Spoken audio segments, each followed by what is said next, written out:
Today's breaking news comes from Alaska, where a powerful earthquake triggered a tsunami warning that has now been downgraded to an advisory, but officials are urging caution for anyone near the water.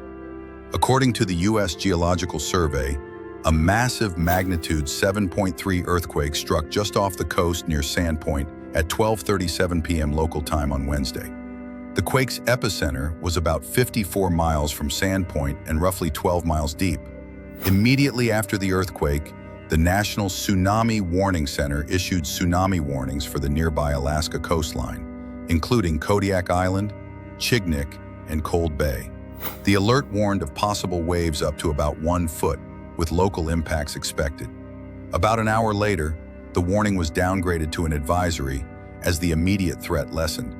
However, officials still cautioned that dangerous waves and currents could pose a risk for anyone in or near the water. They emphasized that widespread flooding was not expected.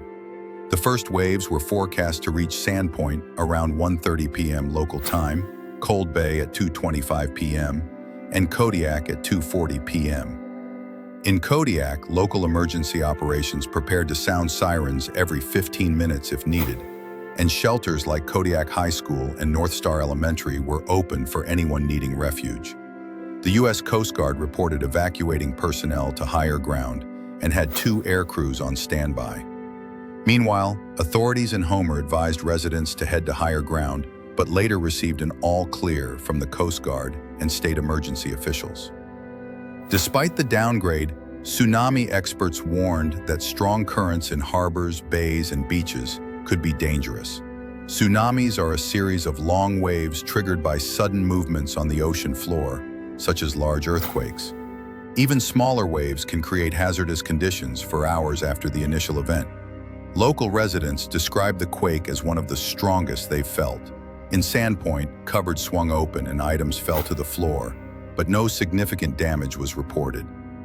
Officials say this is a developing situation and people in coastal Alaska are urged to stay informed, follow local guidance, and avoid the water until the advisory is lifted. Stay tuned for further updates as more information becomes available.